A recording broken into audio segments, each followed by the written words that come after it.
আসসালামু আলাইকুম, welcome to another vlog video Fahad to Z. আজকে চলে আসছি আমরা এই পতেঙ্গা সি বিচে। আপনাদের আজকে সবকিছু দেখাবো আমরা ঘুরে ফিরে। চট্টগ্রামে পতেঙ্গা সমুদ্র সৈকত বাংলাদেশের অন্যতম জনপ্রিয় এবং নান্দনিক একটি পর্যটন কেন্দ্র। কর্ণফুলী নদী এবং বঙ্গোপসাগরের মোহনায় অবস্থিত এই সৈকতটি তার চমৎকার সূর্যাস্ত এবং আধুনিক সুযোগ সুবিধার জন্য পরিচিত। বাংলাদেশের বাণিজ্যিক রাজধানী চট্টগ্রাম উপকণ্ঠে অবস্থিত পতেঙ্গা সমুদ্র সৈকত বর্তমানে পর্যটকের কাছে এক আকর্ষণীয় কেন্দ্রবিন্দু হয়ে উঠেছে। ঢেউয়ের গর্জন, সাগরের নীল জলরাশি আর সারি সারি পাথরের ব্লক আছড়ে পড়া ফেনা দেখার জন্য প্রতিদিনই হাজার হাজার মানুষ এখানে ভিড় জমান। পতেঙ্গা সমুদ্র সৈকত সবচেয়ে বড় আকর্ষণ হলো এর সূর্য আস্তা।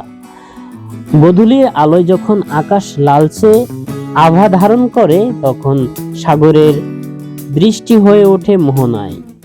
সৈকতের পাড় ঘেঁষে বসানো হয়েছে পাথরের ব্লক, যা একদিকে যেমন ভাঙন রোধে সাহায্য করে, অন্যদিকে পর্যটকের বসার জন্য চমৎকার জায়গা করে দেয়।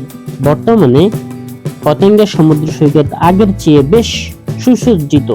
পর্যটকের সুবিধার জন্য এখানে রয়েছে স্পিড বোট রাইডার, ঘোড়ার পিঠে ভ্রমণ, তারপরে রয়েছে দীর্ঘ ওয়াকওয়ে হাঁটার পথ, শপিং এবং স্ট্রিট ফুড, বার্মি ফুড, শুটকি মাছ এবং হরেক রকমের হস্তশিল্পের দোকান এখানে নজর কাড়ে।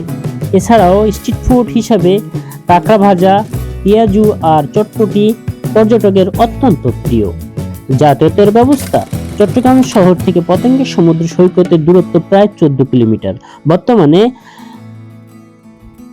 নবনির্মিত বঙ্গবন্ধু টানেল এবং আউটলিং রোড হতে যে কোনোভাবেই আপনি খুব সহজে আরামদায়কভাবে পতেঙ্গা সমুদ্র সৈকতে আসতে পারবেন। তাই আপনাদের আমন্ত্রণ রইল এই পতেঙ্গা সমুদ্র সৈকতে ঘুরে দেখার জন্য। ধন্যবাদ। সে পর্যন্ত ভালো থাকবেন, সুস্থ থাকবেন।